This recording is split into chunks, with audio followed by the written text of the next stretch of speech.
Hello everybody and welcome back to Advanced Maths. Today we're going to be looking at integration. We're going to be going right back to basics and finding out how to integrate from scratch. Okay? So integration is the opposite of differentiation. If you don't know what differentiation is yet, that's okay. Just go back and watch my differentiation videos before you watch this one. So as you know, if you do y equals x cubed plus 5x plus 4, for example, we differentiate that.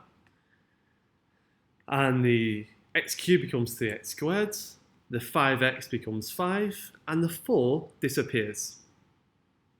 To integrate this, say we integrate 3x squared plus 5, and these are the symbols we use, this big S and the dx. That goes back and it undoes the differentiation. It becomes y equals x cubed plus 5x. Notice that because the 4 disappeared, we don't know what to put on the end here. We don't have enough information to say whether it's a 4, a 5, or a 53. So instead, when we integrate, we just put a plus c to say that there might be a number on the end that we don't know yet. So, and in the exam, you have to write plus c, otherwise you'll lose a mark. Integration can be used for two things.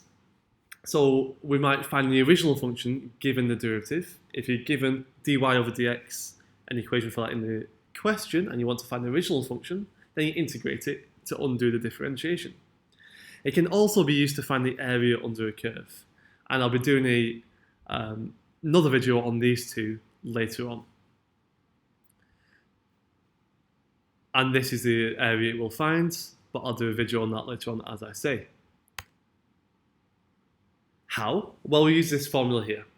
To integrate x to the power n, we add 1 to the power, and then we divide by the new power. And we always remember the plus c. So always we add 1 to the power and divide down by the new power. Let's see some examples. Here we have the integral of 2x plus 1. Remember that 2x means 2x to the power 1. So there is an invisible power 1 here. So we integrate. We add 1 to the power, becomes x squared, and we divide by the new power. That becomes 2x squared divided by 2, which is just x squared. When we have a number, we just multiply that number by x, and it becomes x squared plus 1x plus c. Okay, next one, we'll do 4x cubed plus 5x. Again, we add 1 to the power, it becomes x to the power 4, and we divide down by the new power. So 4x to the power 4 divided by 4 is x to the power 4. Then we also have 5x, this is 5x to the power 1. So we add 1 to the power, x squared, divide down by the new power, it's 5 over 2 x squared.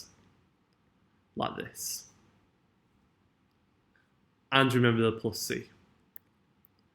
Finally, we have integral of 5 divided by x cubed. And the first step is you have to make that into a power. So you have to change the divide by x cubed to x to the power minus 3 using our power rules. Now we add 1 to the power, minus 3 plus 1 is minus 2, divide by minus 2, and we get this here, which we can simplify. 5 divided by minus 2 is minus 5 over 2, and x to the power minus 2 is divided by x squared. It looks like this here. And that's a simpler version that we have to write. Okay? You can always check your answer by differentiating to make sure you've done it right. Make sure you're happy with this slide before we carry on. Here's some practice questions for you. Pause the video now and try them all yourselves, and I'll reveal the answers soon. This one here is a tricky question. Be careful. Okay, I'll reveal the answers in 3, 2, 1. How did you do? Did you get the answers right? Let me know in the comments. And over here we have square root of x. Remember, square root of x means x to the power half. So you have to change it to a power before you integrate. Okay?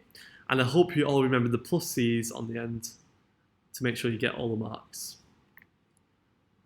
Thank you for watching today's video. I hope you learned something about integration. Remember to share with your friends and subscribe. Thanks for watching, and I'll see you next time.